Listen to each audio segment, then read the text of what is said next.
got a pretty good sized log on there, white oak.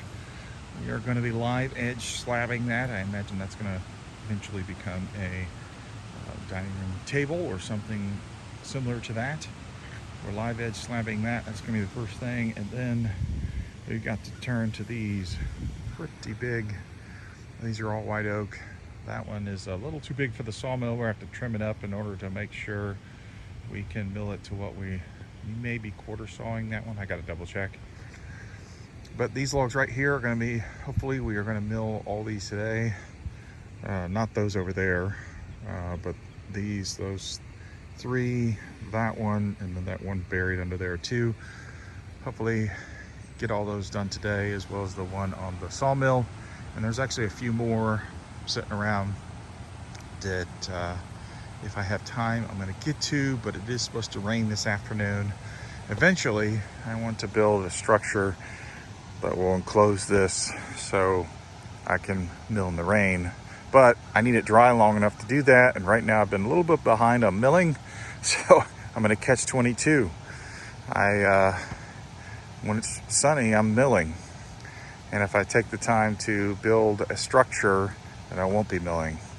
So and since these customers are paying me to take care of this, they take priority. So at some point, hopefully I'll have enough cash where maybe I can pay someone to do it, but I really want to build it myself. But it's one of those good problems to have. So much business, don't have time to do it yourself, but you want to do it yourself. But one day I'll figure it out.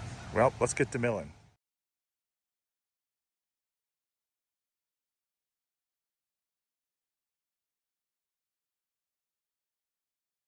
Log up on the sawmill. This is the butt end of the tree right down here. It's the widest part. It's just at 34 inches, which is the max of the sawmill, so I have to be very careful. When I get to that middle part of the tree, I may actually take my chainsaw and trim off just a little portion there to make sure I can fit it all in. And my first cut will be to create a flat reference surface for part of the tree. Then I'll flip it over. Part of the tree, the log. It's not a tree anymore, it's a log now. Then I'll flip it over. I'll make another cut to remove the bark, and then I'll start live edge slabbing it.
Asked me to quarter saw this log. Now this is going to be a challenge, partly because the log is not really straight. There's some curve to it. Oh, that almost fell. You see that right down there. It's not a very straight log, which makes quarter sawing challenging, but we'll do what we can. Quarter saw this log up. You can see right there another twist in the log, because when you quarter saw, you try to center the pith in the log, and I'm not sure the pith, what's the exact center of the tree. I don't know. It's going to be a challenge just because the log twists on us. So